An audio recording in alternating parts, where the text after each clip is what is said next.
Hello and welcome to the Radio Scilly video news. Sign up to our YouTube channel at youtube.com/Radio Scilly for updates on what's happening around the islands and video reports featuring the people and places you know. Our video report is brought to you in association with Truro and Penwith College. Read about courses and opportunities online and watch the building of the new Penwith campus at truro-penwith.ac.uk. Sign up to the Scilly Lottery and you've a 1 in 2,000 chance of winning £1,000. You can play if you live on the mainland. It helps keep Radio Scilly on air and funds good causes around the islands. Read more at scillylottery.com. The Scilly Lottery, scillylottery.com. 2 helicopter flights full of women bell ringers have visited our islands. The Ladies' Guild of Change Ringers were keen to visit St Mary's to try out the new church bells. 44 women climbed the tower for a lunchtime session. Janet Stevenson is chair of the national group. We're here to ring the bells because we've been told how beautiful they are, and we're on a tour of Cornwall and we've taken the opportunity to come over to the islands to ring your lovely bells. Janet says she was impressed by the new St Mary's church bells, bought the year before last by public subscription. Over just a month, she says that the new peal is quite straightforward to ring. Well, they're easy to ring and they're newly hung, and some of the other bells in Cornwall have extremely long ropes and are quite difficult to handle, but these go so well that we've really enjoyed them. A St Mary's woman has turned cyber sleuth in tracking down the culprits who littered the beach at Thomasporth with a Friday night bonfire. The resident tells Radio Scilly she's fed up of having to clean up glass and plastic after the parties, but her biggest worry is the use of pallets as firewood. She says the beach was littered with 4-inch rusty nails. The woman says, though, it was easy to track down the responsible bunch. They posted pictures of their party on Facebook and used tags to label the photos with the names of those who attended, clearly displayed.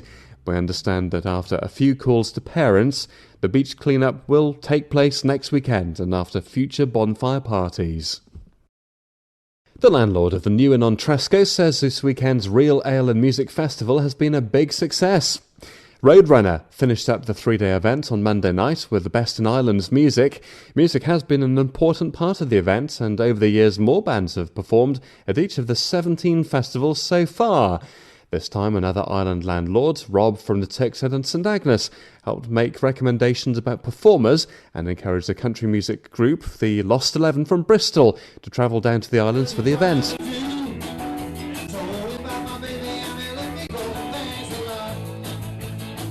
New Inn landlord Robin Lawson says it's important that all islanders work together to make such events a real success. Today, new band over from Bristol, courtesy of Rob at the Turk's Head, and much appreciated. A fantastic band there. So 2 new bands actually playing for the weekend that haven't been here before, and nice to try something new. We'll definitely get them back again. An absolutely fantastic weekend. It's actually working together and actually saying this is what we're proud of doing and let's do it together well. The chairman of the Isles of Scilly Steamship Company has been explaining why a sailing of the Solonian 3 to our islands was cancelled on a Sunday with just days to go. The Samaritan charity was set to sail with their volunteers to celebrate their 40th anniversary at the weekend, but the sailing was cancelled in the middle of the week. Organisers tell Radio Scilly they're upset because they were told they were needing 100 places booked to ensure a sailing. But after calling on Tuesday, they were told the benchmark had risen to 200 bookings. Andrew May says he can't understand this and believes the number required hadn't changed because of the cost of bringing a sailing over. It's a set amount. He says it's sad that they had to call off the event. We were approached last year about the prospect of doing it, and so we were very keen to set that up. As we had a successful trip with them last year. As I understand it, as of Tuesday of this week, there were just a couple of dozen or a few more from the Samaritans booked on the Solonian and a handful of others, so certainly under 40 people. And I think at that stage the conversation was had and we thought perhaps the best thing to do was to cancel or postpone the trip, really on the basis of clearly there's quite significant fuel costs and overtime implications and one thing and another, so there has to be a certain sort of critical mass to make it worthwhile for everybody for it to go ahead. One of the complaints made by the Samaritans was that they were unable to get through to the steamship company on the phone. Andrew says there have been some problems with the telephone booking and he understands what the problem is. It's a technical issue and it is being dealt with. We are, because we are able to see very clearly how many phone calls we get, how many phone calls we miss, and so on and so forth. And so we know that we have been missing a number. And to anybody who has called and hasn't been able to get through on our 08457 number, then I do apologise, because it's terribly frustrating. And if you are that person, of course, it is particularly frustrating, and it becomes slightly apocryphal.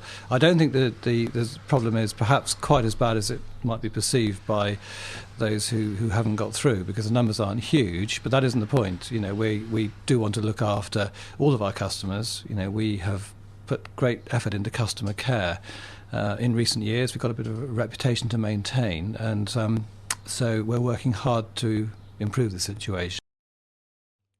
Members of the 85 youth-strong Five Island School Football Club have been celebrating the news that they've received a 2010 FA Charter Standard Club Award. The Cornish Association has granted it to the Islanders in recognition of the outstanding contribution the club coaches and volunteers have made to the young people of Scilly.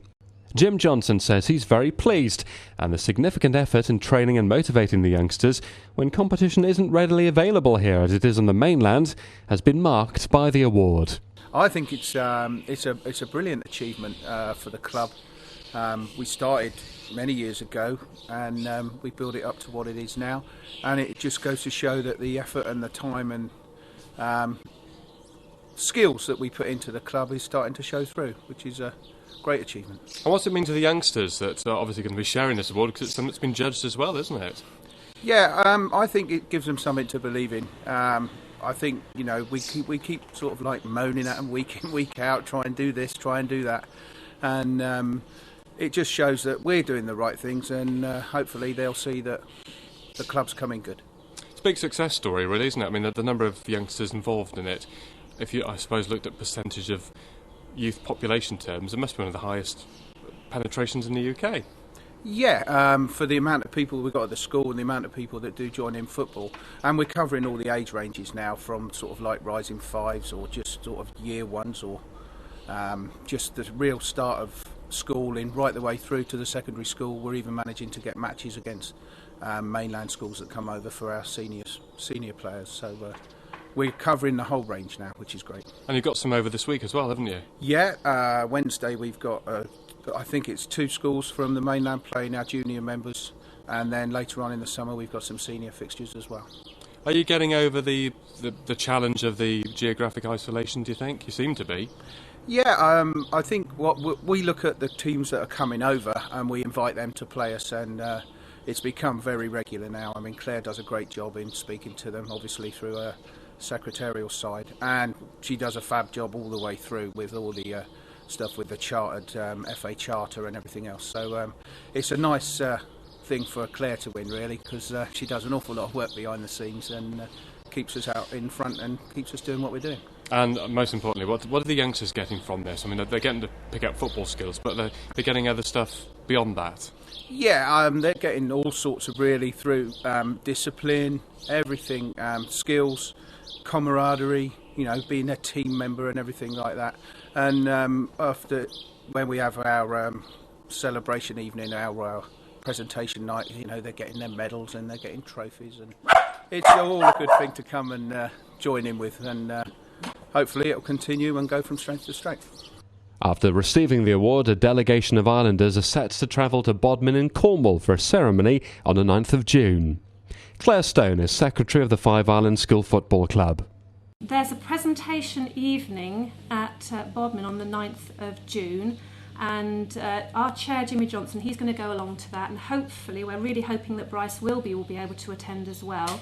So those two hopefully are going to go along and collect the award.